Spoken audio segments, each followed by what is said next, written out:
शिवम और अनका की शादी हो चुकी थी। शादी के दूसरे दिन अनका की विदाई थी। बाहर दो कार खड़ी थी, एक शिवम और अनका के लिए तो दूसरी कलावती और रीमा के लिए। शिवम का परिवार एक बेटी लेकर जा रहा था, तो एक बेटी को उसके ससुराल छोड़कर भी जा रहा था। कलावती ने वैदेही और बिहान को साथ बिठाया और उनके हाथ में एक तोहफा दिया। उसने बिहान को कहा, बिहान, वैदेही का ख्याल रखना। हमने जितना भी वक्त उसके साथ बिताया है, उतने वक्त में वैदेही हमारे दिल के बहुत करीब आ चुकी है। उसने अपनी जिंदगी के सफर के लिए तुम्हें हम सफर चुना है। अब ये तुम्हारी समझदारी है, हमें निराश मत करना।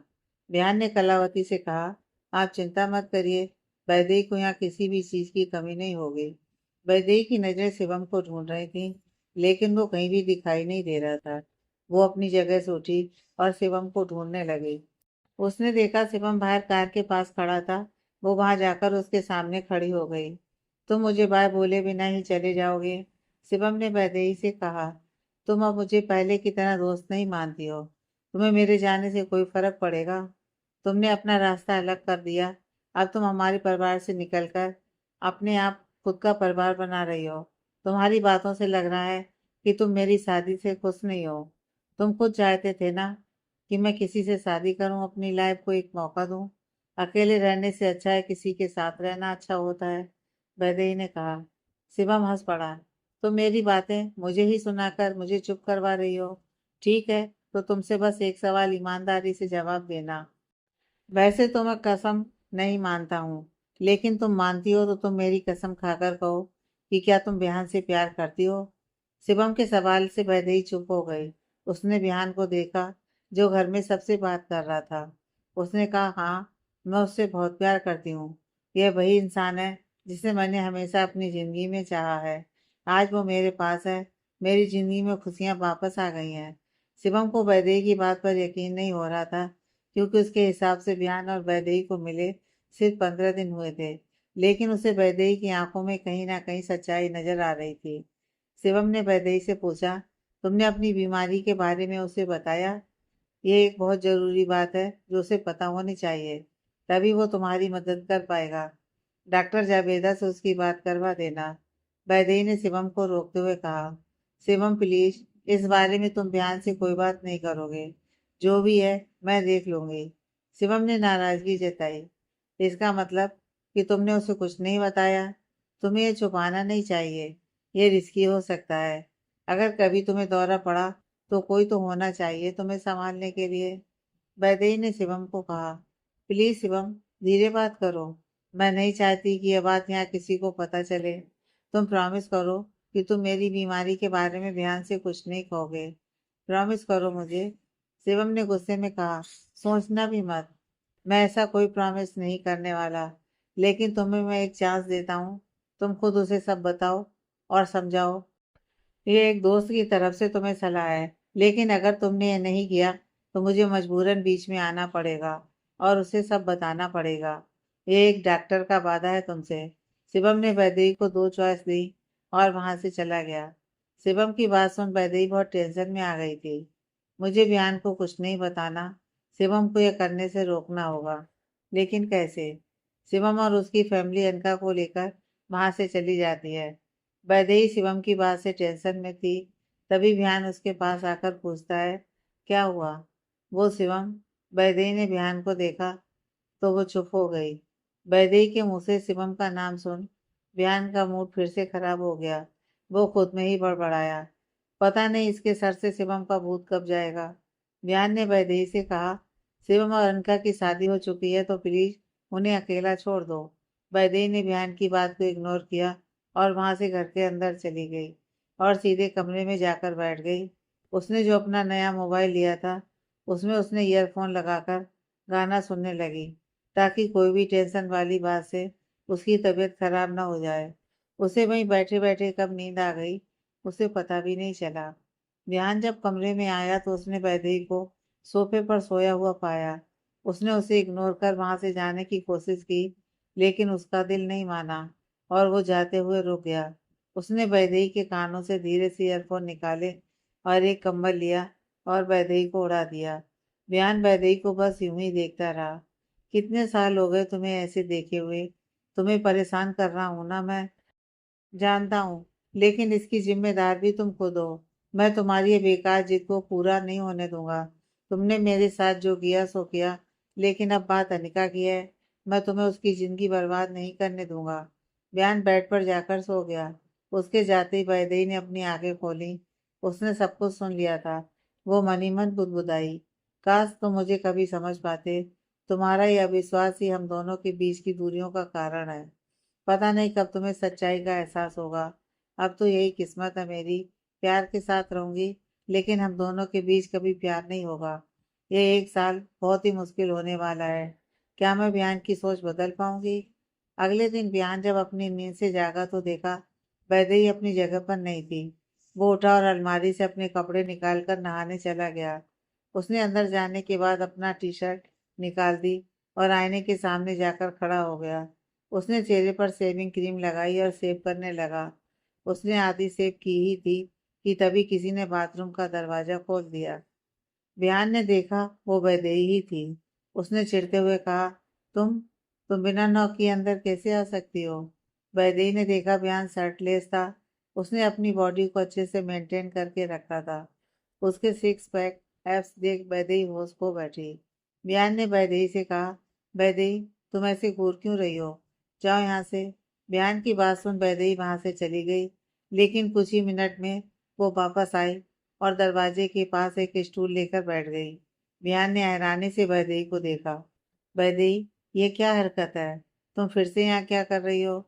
वैदेही ने मुस्कुराते हुए कहा, क्यों, क्या हुआ तुम्हें? तुम्हें मुझसे शर्म आ रही है? लेकिन अपनी बीवी से क्या शर्माना? बिहान वैदेही के पास आया और उसे वहां से उठाया। तुम्हें हो क्या गया है? तुम मेरे साथ फ्लर्ट कर रही हो? क्यों नहीं कर सकती? बीवी हो तुम्हारी, इतना तो कर सकती हूँ ना। वैदेही ने बिना कोई शर्म के बिहान के सीने पर हाथ रखा और उसे सहलाने लगी। बिहान ने चिढ़ते हुए उसके हाथ को झटक दिया और उसे धक्का देते हुए वहां से बाहर निकाल दिया और अंदर से दरवाजा बंद कर दिया। वो खुद में ही बड़बड़ाया, ये लड़की सच में पागल हो गई है। वैदेही जैसे ही बाहर आई वो हंसने लगी और खुद में ही बड़बड़ाई, कोई बात नहीं, तुम मुझे कितना भी खुद से दूर करो, लेकिन मैं तुम्हारे करीब आने का रास्ता बना ही लूंगी। मेरे पास बस एक मौका है तुम्हारे करीब आने का, और वो मैं नहीं छोड़ने वाली। तुम मुझसे कितनी भी नफरत करो, लेकिन बदले में मेरी ओर से प्यार ही मिलेगा, क्योंकि बयान तेरे बिना जिया जाए ना। बयान बाथरूम में नहाकर बाहर निकला। उसने देखा बेड पर उसके ऑफिस जाने के लिए कपड़े तैयार रखे थे। साथ में उसकी वॉच और पर्स रखा हुआ था। बयान वो सब देखकर बहुत खुश हुआ और उन्हीं कपड़ों को पहनकर तैयार हो गया और कमरे से बाहर आ गया। वैदेही ने जब देखा कि बयान ने उसके रखे हुए कपड़े पहने हैं तो वो बहुत खुश हो गई। वो तुरंत उसके पास चली गई। गुड मॉर्निंग पतिदेव, वैसे तुम इन कपड़ों में हैंडसम दिख रहे हो। वैदेही ने बयान की तारीफ की, लेकिन बयान के चेहरे पर कोई भाव दिखाई नहीं दे रहे थे। वो डाइनिंग टेबल पर जाकर बैठ गया। टेबल पर मालिनी और अरविंद पहले से ही बैठे हुए थे। वैदेही उसके पास आकर उसके पास वाली चेयर पर बैठ गई। उसने बिहान के लिए प्लेट तैयार की। उसने उसे नाश्ता दिया और एक गिलास में जूस दिया। बिहान ने बिना कुछ कहे चुपचाप नाश्ता कर लिया। नाश्ता खत्म होने के बाद वो अपनी जगह से उठा और मालिनी और अरविंद से बात कर वहां से चला गया। बिहान अपनी कार की तरफ बढ़ ही रहा था कि वैदेही ने उसे आवाज लगाकर रोक दिया। सुनो, रुको, तुम अपना लैपटॉप यहीं भूल गए। बिहान ने अपना लैपटॉप वैदेही के हाथ से लिया और वहां से जाने लगा, लेकिन वो दो ही कदम चला था कि वो रुक गया और वापस मुड़ा। उसने वैदेही के पास आते हुए अपनी जेब से पर्स निकाला और उसमें उससे कुछ पैसे निकाले। उन पैसों को देख लग रहा था कि जैसे वो लगभग 2-3 हजार होंगे। बिहान ने बिना उन पैसों को गिने वैदेही के हाथ में थमा दिया। वैदेही ने पूछा, ये पैसे किस लिए? बिहान ने कहा, ये तुम्हारा इनाम है। तुमने आज मेरा बहुत सारा काम किया, मेरे कपड़े निकाले, मेरे लिए नाश्ता बनाया, इसलिए मैंने सोचा तुम्हें इनाम तो मिलना चाहिए ना। तो बस ये तुम्हारे काम की कीमत है। बिहान ने वैदेही को पैसे देकर उसकी इंसल्ट करनी चाहिए, ताकि वो उसे दिखा सके कि उसके दिल में वैदेही के लिए कोई फीलिंग्स नहीं है। लेकिन बिहान के ऐसा करने के बाद भी वैदेही ने उसे कुछ नहीं कहा और बस उसे देखती रही। बिहान वहां से जाने लगा तभी वैदेही ने फिर से रोका। वैदेही ने बिहान के सामने अपना हाथ बढ़ाया। तुमने मुझे मेरे काम के पैसे दिए, ठीक है, लेकिन एक काम करना तो रह गया है। बिहान ने हैरानी से पूछा, कौन सा काम? वैदेही ने अपने हाथ से इशारा किया। वो देखो, वो वहां। बिहान ने जैसे ही दूसरी ओर देखा, वैदेही ने अपनी एड़ियों को ऊपर की ओर उठाते हुए बिहान के गाल पर अपने होंठ रख उसे चूम लिया। यह है बाय बाय किस। ओके बाय, शाम को घर जल्दी आना, मैं तुम्हारा इंतजार करूंगी। बिहान ने कुछ नहीं कहा और कार में बैठ गया। उसने ड्राइवर से कार को आगे बढ़ाने के लिए कहा। बिहान ने अपने गाल को छुआ और वो मुस्कुराने लगा, लेकिन अचानक से उसने खुद को होश में लाया। बिहान, क्या कर रहा है? वो तुझे मैनिपुलेट कर रही है और तू हो रहा है। वो बस तेरे साथ खेल रही है, तुझे उसके झांसे में नहीं आना। वैदेही उन पैसों को लेकर कमरे में आई और एक गुल्लक में उसे डाल दिया। वो बालकनी में जाकर बैठ गई और पुरानी बातों को याद करने लगी। बिहान। वैदेही ने बिहान का नाम लेते हुए अपनी आंखें बंद कर दी। बिहान, बिहान, अब तो सिर्फ मेरा एक ही मकसद है। ये एक साल में तुम्हारे साथ जितना वक्त मिले, बस तुम्हारा बनकर ही रहना है। वैदेही ने अपना नया फोन निकाला और एक नंबर डायल किया। उस रिंग बजते ही सामने वाले ने आंसर किया। वैदेही ने अपना पहला जवाब दिया, डॉक्टर जावेदा। डॉक्टर जावेदा वैदेही की आवाज़ पहचान गई। उसने तुरंत पूछा, वैदेही तुम कैसी हो? सब ठीक है ना? तुम्हारा कॉल नहीं लग रहा था और शिवम कॉल उठा नहीं रहा था। मुझे कितनी टेंशन हो रही थी। मैं ठीक हूँ, आप टेंशन मत लीजिए। लेकिन वैदेही बोलते हुए चुप हो गई। जावेदा ने पूछा, लेकिन क्या? वैदेही ने धीरे से कहा, वो बात यह है कि मुझे 2 बार दौरे पड़े और मैंने। वैदेही कहते हुए हिचकिचा रही थी। जावेदा की आवाज़ गंभीर हो गई थी। तुमने फिर से खुदकुशी करने की कोशिश की? तुमने अपनी दवाई ली या नहीं? ऐसे अचानक से तुम्हें ऐसा क्यों हुआ? मुझे तो पूरी बात बताओ। वैदेही ने कहा, मेरी दवाई की शीशी कहीं रह गई है। शायद मैं लकी हूँ जो मैं बच गई, लेकिन पता नहीं आगे क्या होगा।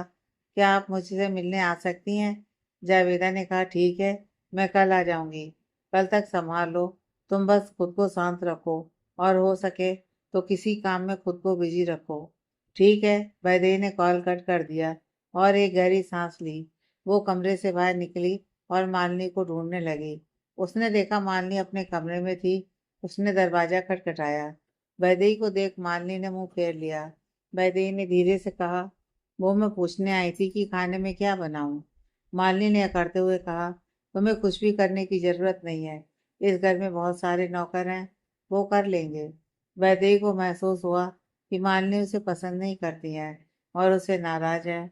वो चाहकर भी मालिनी को कुछ कह नहीं पाई। वो उदास होकर वहां से जाने लगी। तभी मालिनी ने उसे रोका। सुनो। वैदेही ने तुरंत मुड़कर देखा। मालिनी ने कहा, तुमसे एक बात साफ साफ कह देती हूँ। बिहान ने तुमसे शादी कर ली है, इसका मतलब ये नहीं कि तुम इस घर की बहू बन गई हो। मेरी नज़र में तुम सिर्फ एक मेहमान हो जो हमारे घर में रह रही हो। मुझसे ज्यादा उम्मीद मत लगाना। वैदेही खामोश थी। मालिनी की बातें उसे चुप सी रही थी। उसने अपने आंसुओं को पलकों के बाहर आने नहीं दिया। उसने धीमी आवाज में कहा, ठीक है, मैं समझ गई। वैदेही वापस अपने कमरे में आकर बैठ गई। वो बहुत देर तक यूं ही अपनी जगह पर बैठी रही। उसकी आंखों से लगातार आंसू गिर रहे थे। उसकी आंखों के सामने धुंधला नजर आ रहा था। जब वो रो रो कर थक गई, तब वो अपनी जगह से उठी और जाकर अपना मुंह धो लिया। वैदेही ने अपना पूरा दिन ऐसे ही कमरे में बिता दिया। शाम हो गई थी। वो बिहान के आने का इंतजार कर रही थी। रात के 9 बज गए थे, फिर भी बिहान ऑफिस से लौटा नहीं था। उसने खाना नहीं खाया, यह सोचकर कि बिहान के साथ बैठकर खाना खाएगी, लेकिन वो बस इंतजार ही करती रह गई। रात के 11 बज गए थे, लेकिन बिहान का कोई पता नहीं था। उसने बिहान को कॉल किया, लेकिन बहुत रिंग बजने के बाद भी उसने कॉल नहीं उठाया। रात के 12:30 बज रहे थे। वैदेही को नींद आ गई थी। वो वहीं सोफे पर बैठे हुए सो गई थी, लेकिन अचानक से किसी के कदमों की आवाज से उसकी नींद खुल गई। वैदेही ने देखा बिहान आ चुका था। उसने तुरंत कहा, तुम आ गए, मैं तुम्हारे लिए खाना लगाती हूँ, तुम फ्रेश हो जाओ। बिहान ने वैदेही को कहा, मैंने बाहर खा लिया है, मुझे नींद आ रही है, मैं सोने जा रहा हूँ। बिहान सीधे अपने कमरे की तरफ बढ़ गया। वैदेही ने सुबह के नाश्ते के बाद पूरा दिन कुछ नहीं खाया था। उसे बहुत ही तेज भूख लगी थी, लेकिन बिहान के खाने से मना कर देने से उसकी भी भूख मर गई। वो उदास थी। वहाँ कोई नहीं था जो उसकी परवाह करता था या फिर अच्छे से बात करता था। उसने बयान के साथ सुबह की अच्छी शुरुआत की थी, लेकिन उसका दिन बहुत ही बुरा बीता था। वैदेही अपने कमरे में आई और सोफे पर सो गई। उसने अपनी आंखें अपने आप बंद हो जाएं, तब तक बयान को देखती रही। सुबह के 7 बज रहे थे। बयान अपनी नींद से जाग गया। उसने देखा वैदेही कमरे में नहीं थी, लेकिन वैदेही ने उसके लिए सुबह की सारी तैयारियां कर रखी थी। बयान ने शावर लिया और वैदेही के रखे कपड़े पहनकर तैयार हो गया। वो जैसे ही बाहर आया, वैदेही उसके पास आ गई। तुम तैयार हो गए? चलो, नाश्ता तैयार है, बयान ने अकड़ते हुए कहा। मुझे देर हो रही है, मैं ऑफिस में कुछ खा लूंगा। बयान वहां से तुरंत चला गया। बयान घर के बाहर जाकर अपने कदम रोककर उसने मुड़कर देखा तो वैदेही अपने कमरे की तरफ बढ़ रही थी। वो मन ही मन बुदबुदाया, वैदेही, पता नहीं क्यों, लेकिन तुम्हें इग्नोर करके मुझे बुरा लग रहा है। लेकिन तुमसे दूर रहने का इससे अच्छा आइडिया कुछ नहीं है। मैं जब भी तुम्हें देखता हूँ, मेरे अंदर जो तुम्हारे लिए फीलिंग्स हैं वो जाग जाती हैं। तुम्हारे करीब आने का मन करता है। लेकिन ध्यान अपनी सोच को काबू किया, जैसे वो खुद के दिल की बात सुनना ही नहीं चाहता हो। वो अपनी कार में बैठकर वहां से चला गया। वैदेही जब अपने कमरे में आई तो देखा टेबल पर 2,000 रुपये रखे हुए थे। वो पैसों को देख समझ गई कि बयान ने आज भी उसके काम की कीमत दी है। उसने एक गहरी सांस ली और वो पैसे पिछली बार की तरह गुल्लक में डाल दिए। वैदेही ने बहुत सोचा। उसने अपने मोबाइल से एक नंबर डायल किया। कुछ रिंग बजने के बाद स्पीकर से एक पतली सी आवाज आई। वो एक लड़के की आवाज थी। वैदेही ने कहा, सुमित, मैं वैदेही बोल रही हूँ। मुझे हमारे शॉप के लिए जितने भी ऑर्डर हैं उसकी लिस्ट मुझे ईमेल करो। अब सब तुम्हें ही संभालना है। कुछ भी जरूरी बात हो तो रीमा बुआ से बात कर लेना। मुझसे जितना हो सके मैं यहीं से काम करूंगी। वैदेही ने अपना कॉल कट किया ही था कि तभी उसके मोबाइल पर एक मैसेज आया। उसने देखा वो मैसेज डॉक्टर जावेदा का था। उसमें उसके मिलने की जगह और वक्त लिखा था। वैदेही बाहर जाने के लिए तैयार हो गई। उसने वहां पर किसी से कुछ नहीं कहा कि वो कहाँ जा रही है। वो बस वहां से निकली और ऑटो में बैठकर चली गई। वो डॉक्टर जावेदा से मिलने एक कॉफी शॉप पहुंची। जावेदा पहले से ही वहां पर थी। जावेदा ने एक ऐसा टेबल बुक किया था जहां उनकी प्राइवेसी का अच्छे से ध्यान रखा गया था। वैदेही आकर जावेदा के सामने वाली चेयर पर बैठ गई। जावेदा को वैदेही के बयान के साथ शादी की बात अब तक पता नहीं थी। उसने जैसे ही वैदेही के गले में मंगलसूत्र और माथे पर सिंदूर देखा, वो चौंक गई। वैदेही, ये सब क्या है? तुमने शादी कर ली? कब? किसके साथ? वैदेही के मुंह से बस एक शब्द निकला, बिहान। क्या बिहान? तुम पागल हो गई हो? तुम उसके साथ शादी कैसे कर सकती हो? तुम्हारी बीमारी की वजह कहीं ना कहीं वो भी है। तभी मैं सोचूं कि तुम्हें फिर से दौरे कैसे चालू हो गए। तुम ऐसा डिसीजन कैसे ले सकती हो? जावेदा वैदेही पर गुस्सा हो रही थी और वैदेही उसकी सारी बातें सुन रही थी। वो नजर झुकाए बैठी थी। उसे देख जावेदा ने कहा, आई एम सॉरी, मैं कुछ ज्यादा ही बोल रही हूँ। मैं बस तुम्हारी डॉक्टर हूँ। मुझे इस तरह से बात नहीं करनी चाहिए, लेकिन मुझे तुम्हारी फिक्र हो रही है। वैदेही ने अपनी नजरें उठाकर जावेदा की तरफ देखा। आप जो चाहे बोल सकती हैं, लेकिन मुझे नहीं पता कि मुझे क्या करना चाहिए और क्या नहीं। बयान को मैं अब तक भूल नहीं पाई हूँ। मैं आपको समझा नहीं सकती कि मैंने उससे शादी क्यों की, लेकिन मैं नहीं चाहती कि मेरी बीमारी के बारे में उसे कुछ भी पता चले।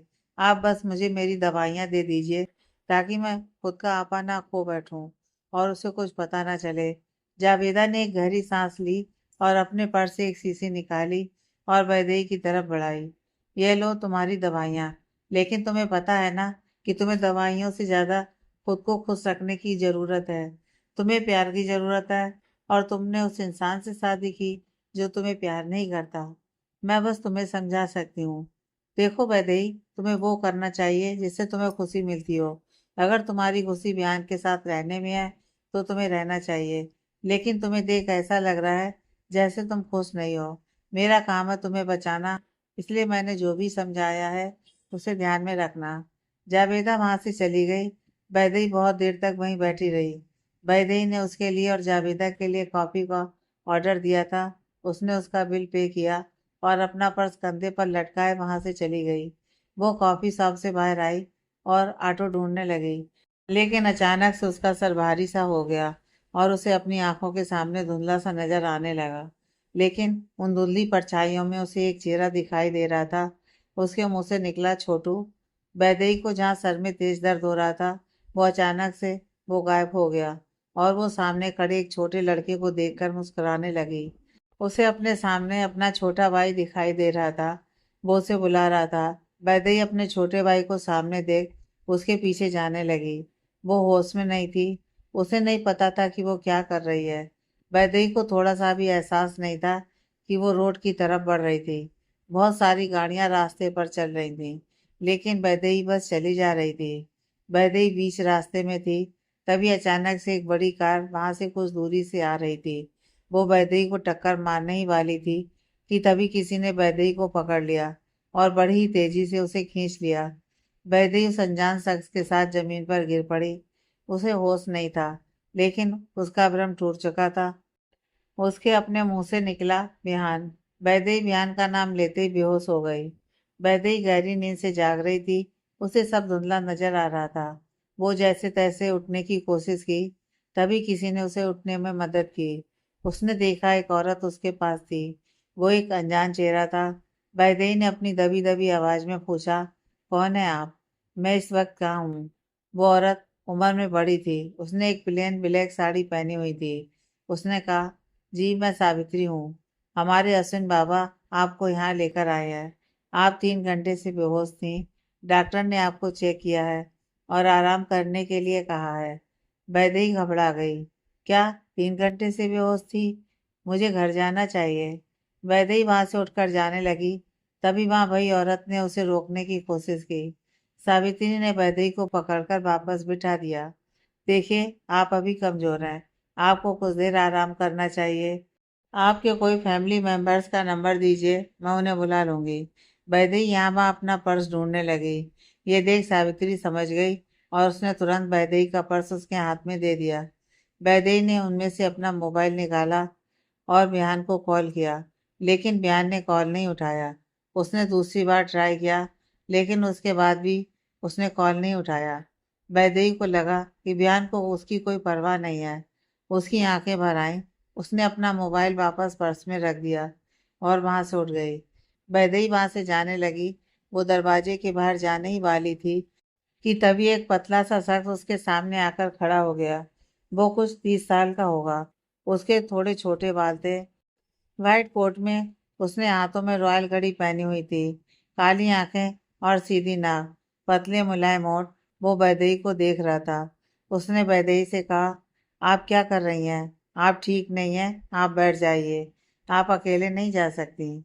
वैदेही ने कहा, मैं अब ठीक हूँ। आप शायद वही हैं जिसने मेरी मदद की है। थैंक यू सो मच, लेकिन अब मुझे जाना है।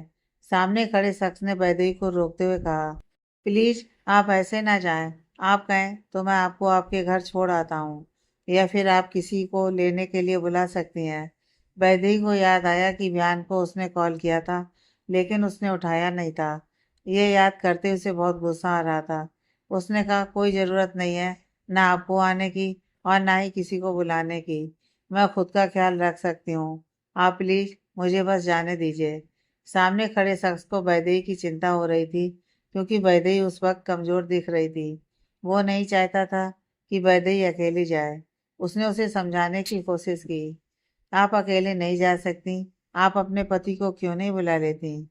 वैदेही ने अपने हाथ की मुट्ठी को कसकर बंद कर लिया और उसने अपनी दबी आवाज में गुस्से से कहा, आपको एक बात समझ में नहीं आ रही? मैं खुद का ख्याल रख सकती हूँ। मुझे किसी की ज़रूरत नहीं है।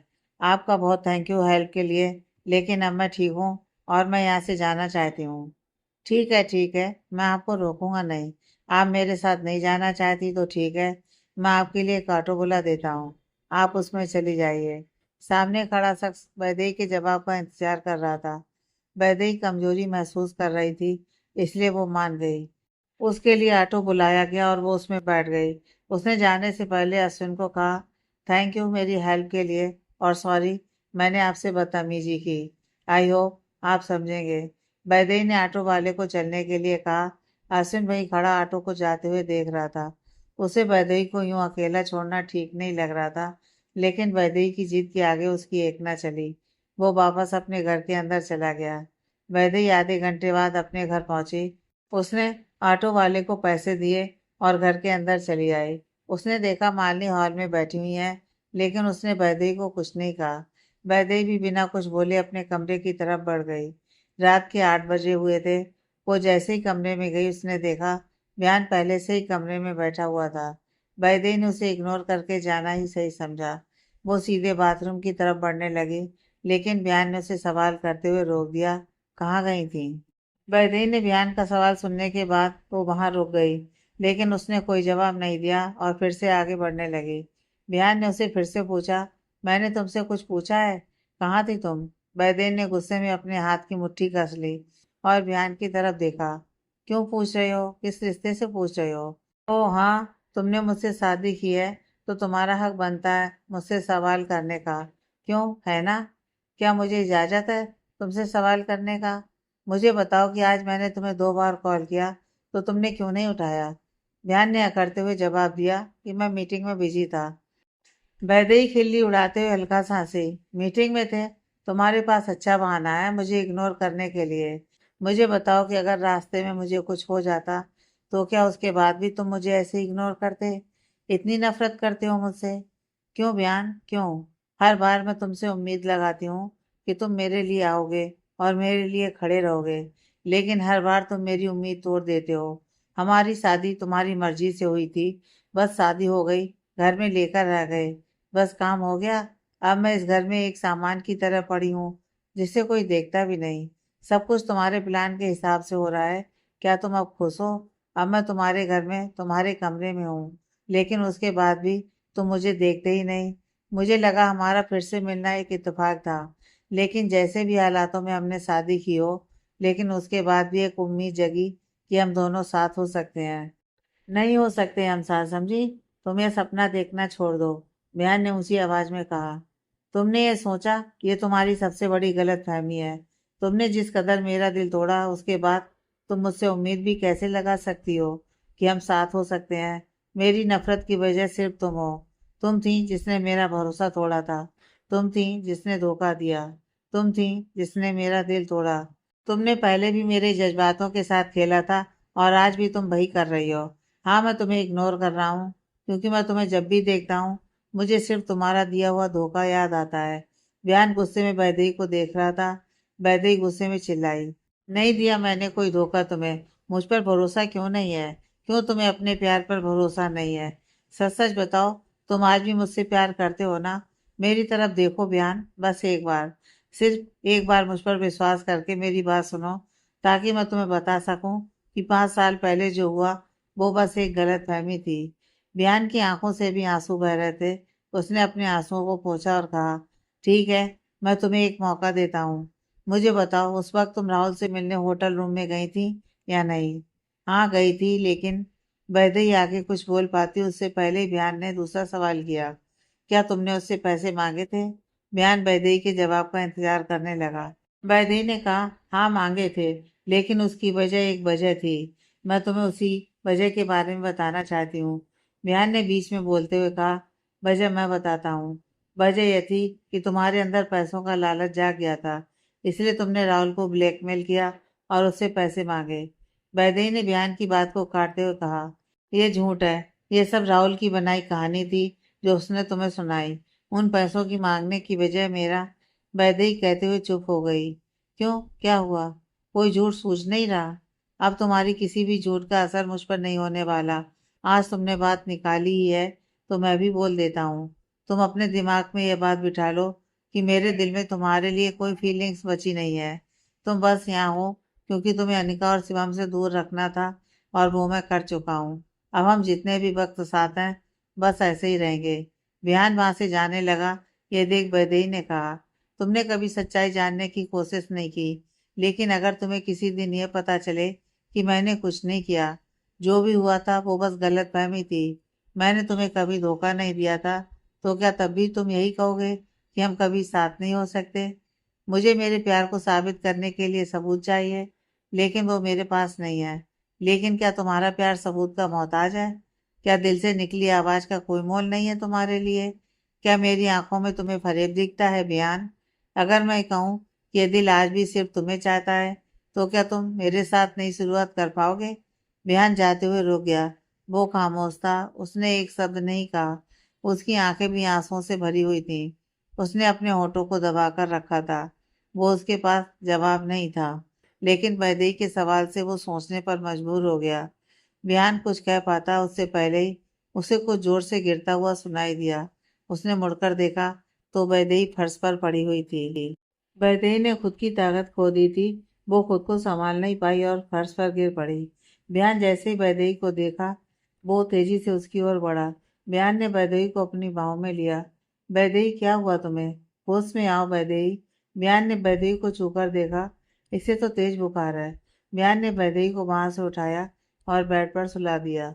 उसने तुरंत डॉक्टर को कॉल किया और घर पर आने के लिए कहा। कुछ आधा घंटा बीतने के बाद डॉक्टर बयान के घर पहुंच गए। बयान डॉक्टर को कमरे में ले गया। डॉक्टर भद्रा शहर के बेस्ट डॉक्टरों में से एक थे।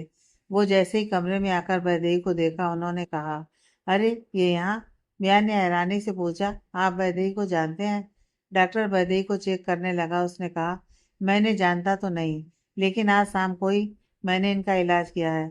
मुझे अश्विन कुंद्रा का कॉल आया था। जब मैं वहां पहुंचा तो ये मिस वहीं थी। उन्होंने मुझे बताया कि इनका एक्सीडेंट होने वाला था। वो उन्हें बचाकर उनके घर लेकर गए। इन्हें तेज बुखार था और 3 घंटे तक ये बेहोश रहीं। मुझे पता नहीं था कि ये आपकी वाइफ है, वरना मैं खुद आपको कॉल कर देता। डॉक्टर ने वैदेही को चेक किया और कुछ दवाइयाँ दी। बयान खुद डॉक्टर को बाहर तक छोड़ने गया। डॉक्टर ने बयान से कहा, मिस्टर बयान, आपसे कुछ इम्पोर्टेंट कहना था। मैं श्योर नहीं हूँ, लेकिन मुझे लगता है आपकी वाइफ को कुछ परेशानी है। वो किसी स्ट्रेस में है। उनके अंदर कुछ बातें हैं जो उन्हें परेशान कर रही हैं। एक डॉक्टर होने के नाते मैं आपको सलाह दूंगा कि उनका ध्यान रखें और ज़्यादा से ज़्यादा खुश रखें। अब मैं चलता हूँ। डॉक्टर वहाँ से चला गया। उसके जाने के बाद बिहान वापस अपने कमरे में आया। उसने वैदेही को बेड पर सोते हुए पाया। वो सोफे पर जाकर बैठ गया और वैदेही को देखने लगा। बिहान खुद में ही बड़बड़ाया, मुझे ऐसा क्यों महसूस हो रहा है? बहुत बुरा लग रहा है। ऐसा लग रहा है जैसे वैदेही की जो हालत है वो मेरी वजह से है। आज वो प्रॉब्लम में थी और उसने सिर्फ मुझे कॉल किया और मैंने उसका कॉल नहीं उठाया। क्या वैदेही ने जो भी कहा वो सब सच है? बिहान ने याद किया कि वैदेही ने कहा था कि तुमने कभी सच्चाई जानने की कोशिश ही नहीं की। बिहान ने सोफे के पीछे की ओर अपना सिर टिकाए अपनी आंखें बंद कर दी। क्या है सच्चाई? वैदेही, वो जो तुम कह रही हो, या फिर वो जो मैंने अपनी आंखों से देखा था? बिहान अपने अतीत की यादों में खो गया। 5 साल पहले बिहान क्लब हाउस में अकेले बैठा था। तभी राहुल उसके पास आकर खड़ा हो जाता है। बिहान राहुल को देखता है कि वो बहुत ही उदास था। बिहान ने पूछा, क्या हुआ? मुंह क्यों लटका कर खड़ा है? राहुल ने उदास होकर कहा, यार मुझे बहुत ही इंपॉर्टेंट बात करनी है। मैं तेरा दोस्त हूँ और मैं तुम्हें किसी खाई में ऐसे गिरता हुआ नहीं देख सकता। बिहान ने कहा, क्या भांग पी कर आया है क्या? क्या उल्टी सुल्टी बातें कर रहा है? जो भी है साफ साफ बोल। राहुल ने कहा, वैदेही को छोड़ दे, वो तेरे लिए सही नहीं है। बिहान हंस पड़ा, अच्छा मजाक था, तुम्हें कुछ और नहीं मिला? राहुल ने हिचकिचाते हुए कहा, मैं मजाक नहीं कर रहा हूँ। वो तेरे लायक नहीं है। वो अच्छी लड़की नहीं है। वो बस एक लालची और करेक्टर लेस। राहुल आगे कुछ बोल पाता उससे पहले बिहान ने गुस्से में कहा, बस बहुत हुआ। वैदेही के लिए एक शब्द नहीं, समझे? तू मेरा दोस्त है इसलिए बच गया, वरना कोई और होता तो उसका मुंह तोड़ देता। हाँ हाँ, तोड़ दे मुंह। मैं तो कहता हूँ तू मुझे जान से भी मार दे, क्योंकि मैं जो कह रहा हूँ वो बिल्कुल सही कह रहा हूँ। वैदेही का करेक्टर अच्छा नहीं है। मुझे पता था कि तू बिना सबूत मेरी कोई बात नहीं सुनेगा, इसलिए मैं सारे सबूत लेकर आया हूँ। ये देख। राहुल ने कुछ तस्वीरें बयान के हाथ में थमा दी। बयान ने उन तस्वीरों को देखा तो उसमें वैदेही ने राहुल को गले से लगाकर रखा था और उसके गालों को चूम रही थी। उन तस्वीरों को देखकर बयान को बहुत गुस्सा आया और उसने सारी तस्वीरें फेंक दी और राहुल का गिरेबान पकड़ लिया। ये सब क्या बकवास है? राहुल ने अपना पूरा जोर देकर बयान को खुद से अलग किया। यह सब तुम्हारी वैदेही ने किया है। वो अचानक से मेरे पास आई और मुझे गले से लगा लिया। उसने ये तस्वीरें कब ली मुझे खुद को नहीं पता था। मैंने उसे खुद से दूर किया और पूछा कि ये सब क्या है। मैंने कहा कि बयान तुमसे प्यार करता है, उसके साथ तुम ऐसा कैसे कर सकती हो? पता है उसने क्या कहा? उसने कहा कि वो सिर्फ तुम्हारे साथ पैसों के लिए है। जब मैंने उसे कहा कि मैं बयान को तुम्हारे बारे में सब बता दूंगा, तो उसने मुझे इन तस्वीरों को दिखाकर ब्लैकमेल किया। कहा कि मैंने तुम्हें कुछ भी बताया तो वो मुझे तुम्हारे सामने झूठा साबित कर देगी और पहले की तरह इल्जाम लगाएगी कि मैंने उसके साथ गलत किया है और तुम उसकी बात मान भी जाओगे। राहुल ने बहुत कुछ कह दिया था। बिहान अपना गुस्सा रोक नहीं पाया और उसने राहुल को जोरदार पंच मार दिया। अपनी बकवास बंद करो, समझे? वैदेही कभी ऐसा नहीं कर सकती। तुम वैदेही को बस बदनाम कर रहे हो। बिहान के पंच मारने से राहुल के मुंह से खून निकलने लगा। उसने कहा, तुम उस पर अंधा विश्वास करते हो और वो उसका फायदा उठा रही है। ठीक है, तुम्हें यकीन नहीं है ना, तो तुम अपनी आंखों से देख लेना। उसने मुझे ब्लैकमेल किया है और मुझसे 3 लाख रुपए मांगे। उसने कहा कि अगर मैंने पैसे नहीं दिए तो वो तुम्हें मेरे खिलाफ भड़काएगी और मुझे झूठे केस में जेल भिजवाएगी। अगर तुम्हें उसकी सच्चाई जाननी है तो आज शाम 7 बजे होटल मूनलाइट में आ जाना। उसने मुझे पैसे देने के लिए वहीं बुलाया है। बिहान राहुल की बात मानकर होटल मूनलाइट में पहुंच गया। उसने देखा वैदेही ने राहुल का गिरेबान पकड़ा हुआ था। वैदेही ने गुस्से में राहुल को कहा, मेरे पैसे कहाँ हैं? तुमने मुझे धोखा दिया। मुझे मेरे पैसे अभी इसी वक्त चाहिए। अगर तुमने मुझे पैसे नहीं दिए तो मैं तुम्हें छोड़ूंगी नहीं। बिहान को सब कुछ बता दूंगी जो तुमने किया है। राहुल को पता था कि बिहान उन्हें देख रहा है। उसने वैदेही से कहा, देखो प्लीज, बिहान को ऐसे झूठ मत बोलना। मेरे पास सच में पैसे नहीं है। मैं तुम्हें कहाँ से ला कर दूँ? तुम मेरी मजबूरी का फायदा उठा रही हो। मैं बिहान को सब बता दूंगा। तुम क्या बताओगे? बताऊंगी तो मैं तुम्हें। तुमने वादा किया था कि तुम मुझे पैसे दोगे। वैदेही ने राहुल को झंझोड़ा। राहुल ने खुद को छुड़ाया और बिहान की तरफ भागा। बिहान, अच्छा हुआ तुम आ गए। देखो वैदेही कैसे मुझे धमकी दे रही है। वैदेही को थोड़ा सा भी अंदाजा नहीं था कि बिहान अचानक से वहां आ जाएगा। उसने भागते हुए उसे गले से लगा लिया। बिहान, तुम आ गए। तुम्हें पता भी है यहाँ कितना कुछ हो गया? इस राहुल ने। वैदेही आगे कुछ बोल पाती उससे पहले ही बिहान बीच में बोल पड़ा, मैंने सब कुछ सुन लिया है। मेरे साथ ऐसा क्यों किया वैदेही? वैदेही हैरानी से देखने लगी। तुम ये क्या बोल रहे हो? वैदेही कुछ बोल पाती उससे पहले ही राहुल बीच में बोल पड़ा। देखा बयान, मैंने तुझे कहा था ना कि ये लड़की मुझे पैसों के लिए ब्लैकमेल कर रही है। ये सिर्फ तेरे साथ भी पैसों के लिए ही है। मेरी बात मान, ये लड़की तुझे धोखा दे रही है। वैदेही ने रोते हुए कहा, ये क्या बकवास कर रहे हो? मैंने क्या किया? बयान, इसकी बात पर भरोसा मत करो। इसने मुझे, बस बहुत हुआ। मैंने तुम पर भरोसा किया था और तुमने पैसों के लिए ये सब किया। मेरे प्यार में क्या कमी रह गई थी? बताओ वैदेही। बिहान ने गुस्से में वैदेही की बाहों को कसकर पकड़ लिया। वैदेही ने रोते हुए कहा, बिहान, तुम इस पर कैसे विश्वास कर सकते हो? तुम यहाँ नहीं थे इसलिए इसने कहा कि ये मुझे, एक शब्द नहीं। मैं तुम्हारा असली चेहरा देख चुका हूँ। इस होटल रूम में तुम मुझसे पैसे मांग रही थी। इसका मैं क्या मतलब समझूं? राहुल ने जब वो सारी तस्वीरें दिखाई तब भी मुझे यकीन नहीं हुआ, लेकिन अब जब मैंने अपनी आंखों से देखा तब मुझे यकीन हो गया। बिहान ने वैदेही को इतना कसकर पकड़ रखा था कि उसे बहुत तेज दर्द हो रहा था। वैदेही ने पूछा, कैसी तस्वीरें? बिहान ने वैदेही को धकेलते हुए खुद से दूर किया और वो सारी तस्वीरें निकालकर वैदेही के सामने हवा में बिखेर दी। वैदेही ने जब वो तस्वीरें देखी तो वो हैरान रह गई। ये सब क्या है? नहीं बिहान, ये सब झूठ है। राहुल मुझे फंसाने की कोशिश कर रहा है। बोलो राहुल, तुम ऐसा क्यों कर रहे हो? मैंने तुम्हारा क्या बिगाड़ा है? इस तरह से झूठ बोलकर क्या मिलेगा? वैदेही बिहान के पास जाकर समझाने लगी। बिहान, तुम उसकी नहीं, मेरी बात सुनो। ये सब झूठ है, मैंने कुछ नहीं किया। मैं बताती हूँ सच क्या है। बात यह है कि एक बहुत बड़ी प्रॉब्लम हो गई थी, इसलिए। वैदेही अपनी बात पूरी कर पाती उससे पहले बिहान ने कहा, चली जाओ यहाँ से। वैदेही ने हैरानी से कहा, क्या? वैदेही की हालत ऐसी थी कि जैसे काटो तो खून ना निकले। वैदेही ने बिहान को हैरानी से देखते हुए कहा, तुम्हें मुझ पर भरोसा नहीं है बिहान? तुम प्यार करते हो मुझसे। मैंने तुम्हें कभी धोखा नहीं दिया। प्लीज मेरी बात पर यकीन करो। अगर तुमने मुझे छोड़ दिया तो मैं जी नहीं पाऊंगी। कोई किसके लिए मरता नहीं है। आज के बाद अपनी शकल मत दिखाना। हमारे बीच अब कोई रिश्ता नहीं है। बिहान वहां से जाने लगा। वैदेही ने जाते हुए बिहान का हाथ पकड़ लिया। तुम ऐसे नहीं जा सकते। आई लव यू बिहान। मैंने हमेशा से तुमसे ही प्यार किया है। प्लीज एक बार मुझ पर भरोसा कर लो प्लीज। बिहान ने वैदेही का हाथ बहुत जोर से झटक दिया, जिसकी वजह से वो फर्श पर गिर पड़ी। बिहान बिना मुड़े वहां से जा रहा था। उसके कानों में वैदेही की आवाज गूंज रही थी। वो उसे पुकार रही थी, बिहान, बिहान प्लीज मत जाओ। रुक जाओ बिहान, अचानक से बिहान की आंखें खोल गई। वो पुरानी यादों से बाहर आ गया था। उसकी आंखों में आंसू थे। उसने अपने आंसुओं को पोंछा और मोबाइल में टाइम देखा। उसमें सुबह के 4 बज रहे थे। उसने वैदेही को देखा तो वो सो रही थी। बिहान मन ही मन सोचने लगा, वैदेही उस वक्त भी तुमने कभी नहीं माना कि तुमने मुझे धोखा दिया था, और आज भी तुम अपने शब्दों पर कायम हो। क्या मुझसे तुम्हें समझने में गलती हुई थी? अगर सच में ऐसा है तो मैं खुद को कभी माफ नहीं कर पाऊंगा। कुछ समझ में नहीं आ रहा है। बिहान ने एक गहरी सांस ली और अपनी आंखों को मसलने लगा। उसने अपने चेहरे पर हाथ फेरते हुए बालों तक ले गया और फिर से वैदेही को देखने लगा। काश दादी यहाँ होती तो वो मुझे कुछ सलाह देती या फिर रास्ता दिखाती।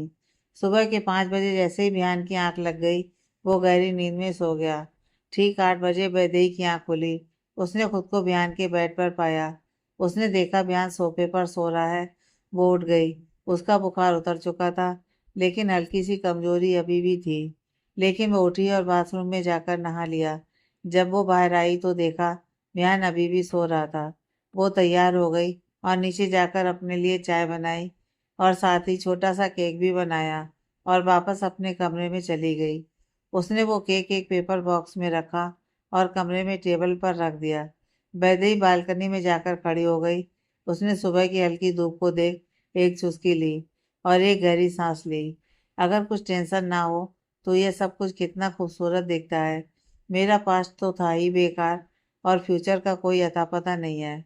अब जो भी है वो मेरा वर्तमान ही है, जिसे मैं खुद अपने हाथों से खराब कर रही हूँ। चलो कुछ खुद के लिए अच्छा करते हैं। वैदेही खुद में ही बड़बड़ाई और मुस्कुराने लगी।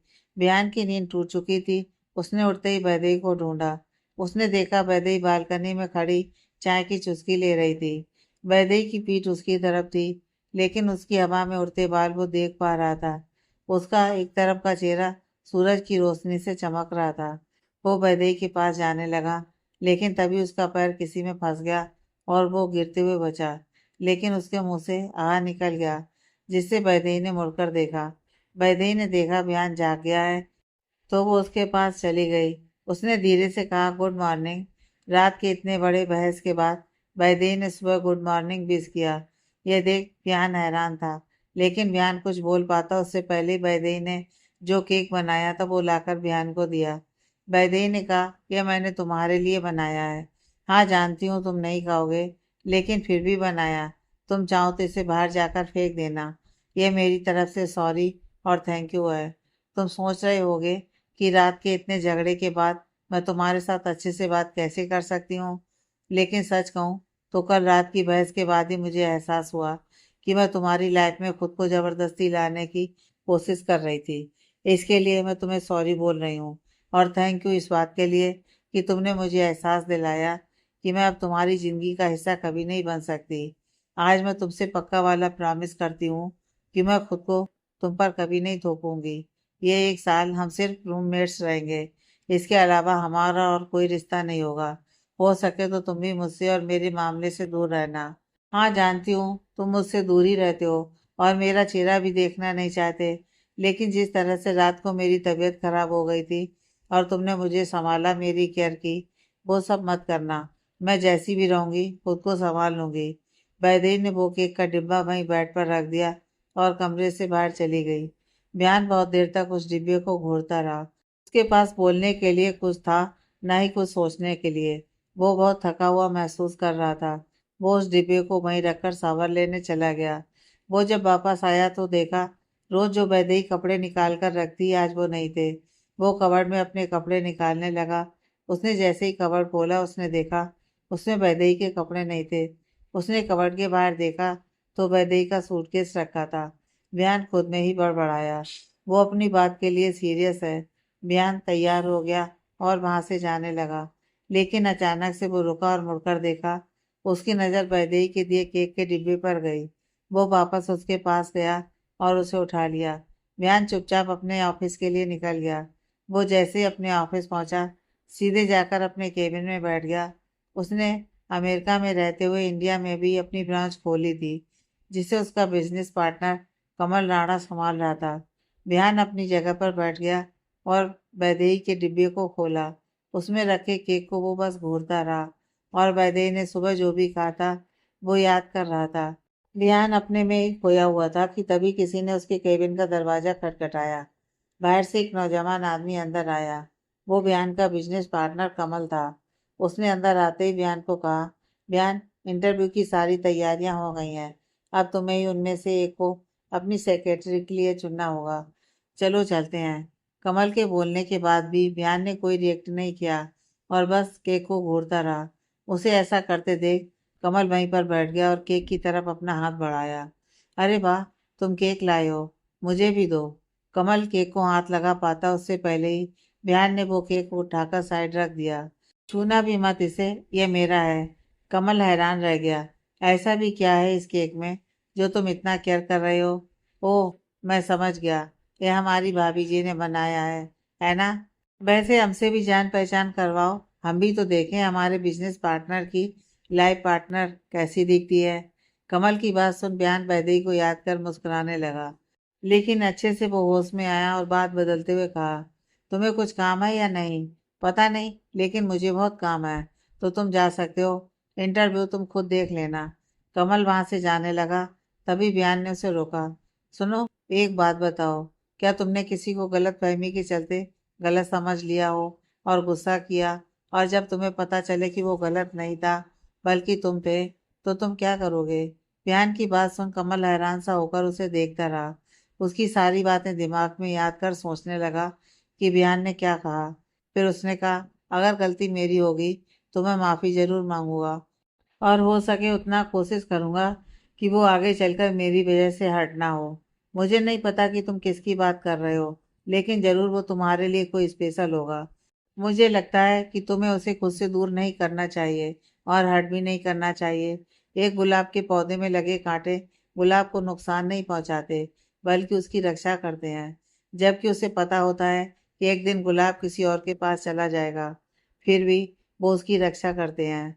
बस यही प्यार होता है। कमल वहां से चला जाता है, लेकिन बयान के दिल और दिमाग में एक गहरी बात छोड़ जाता है। उसे महसूस होता है कि उसने वैदेही को सिर्फ परेशान किया है। जब वैदेही को सबसे ज्यादा उसकी जरूरत थी, तब वो उसके साथ नहीं था और उसने अपने हाथों से उसे खुद से दूर कर दिया था। बयान शाम को घर जल्दी आया। वो जैसे ही कमरे में गया उसने देखा वैदेही कमरे में नहीं थी। वो पूरे घर में उसे ढूंढने लगा। जब वो छत पर गया तो देखा वैदेही किताब लेकर बैठी उसे पढ़ रही थी। वो बस वहीं खड़े होकर उसे देख रहा था। बयान वैदेही को देख खुद में ही बड़बड़ाया, मैंने अपने दिल की बात को इग्नोर किया और जो देखा और जो सुना उस पर विश्वास किया। लेकिन मुझे अब भी जानना है कि अगर राहुल ने झूठ कहा था तो क्यों कहा था, और उसे उसकी सजा जरूर मिलेगी। वैदेही किताब में खोई हुई थी। तभी उसकी मोबाइल की रिंग बजी। उसने देखा स्क्रीन पर डॉक्टर जावेदा का कॉल था। उसने उसे आंसर किया। हेलो, कहिए, कैसे कॉल किया? बयान ने वैदेही के फ़ोन की बात सुनना ठीक नहीं समझा और वहां से चला गया। मोबाइल के स्पीकर से आवाज़ आई, वैदेही, मैंने तुम्हें पूछने के लिए कॉल किया है कि तुम्हारी तबीयत ठीक है या नहीं। वैदेही ने बड़े ही शांत भाव से कहा, अब मैं ठीक हूँ, शायद अब मुझे कभी दवाइयों की ज़रूरत ना पड़े। जावेदा ने कहा, यह बहुत ही अच्छी बात है, लगता है तुम्हें कोई उम्मीद मिल गई है। वैदेही ने कहा, मुझे उम्मीद नहीं मिली, अब बस मैंने सच्चाई को मान लिया है। अब मैं सिर्फ खुद के बारे में सोचना चाहती हूँ। मैंने सोचा है यहीं जबलपुर में अपना काम शुरू करूंगी। जावेदा ने कहा, मुझे नहीं पता कि तुम्हें हुआ क्या है, लेकिन तुम्हारी बातों में कॉन्फिडेंस दिख रहा है। जो भी करना सोच समझ कर करना। ये जिंदगी बस एक बार मिलती है, हमें इसे वेस्ट नहीं करना चाहिए। हाँ, मैं समझ गई। वैदेही ने कॉल कट कर दिया। वैदेही जैसे ही कमरे में गई उसने देखा बयान कमरे में ही बैठा था। उसने बयान से कुछ नहीं कहा और अपनी किताब रख वहां से जाने लगी। तभी बयान ने उसे रोका। वो तुम्हारी तबीयत ठीक है? वैदेही रुक गई और मुड़कर बयान को देखा। मैं अब ठीक हूँ, थैंक यू पूछने के लिए। मैं आगे से ध्यान रखूंगी कि मेरी वजह से तुम्हें परेशानी ना हो। वैदेही ने फिर से बाहर जाने के लिए अपने कदम बढ़ाए, लेकिन बयान ने उसे रोका। क्या तुम मेरे लिए खाना लाकर दोगी? मुझे भूख लगी है। वैदेही ने कहा, ठीक है, मैं किसी को बोलकर भिजवा देती हूँ। वैदेही तुरंत कमरे से बाहर निकल गई। बयान खुद में ही बड़बड़ाया, यह तो इस तरह से बात कर रही है जैसे मुझे बिल्कुल भी अच्छा नहीं लग रहा है। क्या करूं जिससे वो नॉर्मली बात करे? बयान भी कमरे से निकलकर उसके पीछे जाने लगा। वैदेही नीचे गई और एक नौकर से बयान के लिए खाना ले जाने के लिए कहा। वैदेही के कहने पर उस नौकर ने एक प्लेट में खाना निकाला और ले जाने लगा। वैदेही ने देखा प्लेट में जो सब्जी थी वो पत्ता गोभी की थी। वैदेही ने तुरंत उस नौकर को रोका। रुको, ये सब्जी मत ले जाइए, बयान को ये पसंद नहीं है, आप कुछ और बना दीजिए। बयान ने वैदेही की बात सुनी जो उसने नौकर से कही, और वो खुद में ही बड़बड़ाया। मैंने बस एक बार वैदेही से कहा था कि मुझे पत्ता गोभी की सब्जी नहीं पसंद। यह बात उसे आज भी याद है। बयान खुद में ही मुस्कुराने लगा और अपने कमरे में चला गया। वैदेही ने तुरंत किचन में जाकर दूसरी सब्जी बनाई और प्लेट में निकाल कर दी। वो नौकर उस प्लेट को बयान के पास लिए जाने लगा। तभी वैदेही ने उसे फिर से रोका। सुनो, वो बयान अगर पूछे कि सब्जी किसने बनाई है तो तुम कह देना कि तुमने बनाई है, मेरा नाम मत लेना। नौकर को समझ में नहीं आ रहा था कि वैदेही ने उसे ऐसा करने के लिए क्यों कहा, लेकिन उसने बिना कोई सवाल किए हाँ में सर हिला दिया। वो बयान के रूम में चला गया और अंदर जाकर खाने की प्लेट टेबल पर रख दी। बयान ने वो सब्जी खाई तो उसे बहुत ही अच्छी लगी। उसने तारीफ करते हुए कहा, सब्जी अच्छी बनी है, किसने बनाई? नौकर को वैदेही की बात याद आई। उसने हकलाते हुए कहा, वो मैंने बनाई है। नौकर को हकलाता देख बयान को उस पर शक हुआ। अच्छा, तो तुमने बनाई है, बहुत ही टेस्टी बनी है, मुझे इसकी रेसिपी बताना। नौकर चुप हो गया क्योंकि उसे पता ही नहीं था कि सब्जी कैसे बनाई गई थी। उसने हकलाते हुए झूठ बोलने की कोशिश की। वो इसमें प्याज को भून दिया और उसके बाद नौकर की बात काटते हुए बयान ने कहा, तुम्हें तो यह भी नहीं पता कि इसमें प्याज डाले ही नहीं है। आई एम सॉरी सर, मुझे वो वैदेही मैडम ने कहा था कि आपको ना बताएं की सब्जी उन्होंने बनाई है। नौकर वहां से कमरे से बाहर आ गया और अपने दिल पर हाथ रखते हुए खुद में ही बड़बड़ाया, आज तो मैं बच गया, वरना इन पति पत्नी की वजह से मेरी नौकरी तो जाने वाली थी। बयान अपने आप में ही बड़बड़ाया, तुम्हें पता है कि मुझे क्या पसंद है और क्या नहीं। अगर तुम फिर से मुझे ना मिली होती तो मुझे कभी पता ही नहीं चलता कि मेरी तरह तुम भी कभी हमारे प्यार को भूल नहीं पाई हो। मैं बहुत जल्द सब ठीक कर दूंगा। अगर मुझसे गलती हुई है तो मैं उसे ज़रूर सुधारूंगा। बयान ने अपना मोबाइल निकाला और एक नंबर डायल किया। कुछ रिंग बजने के बाद सामने वाले ने कॉल आंसर किया।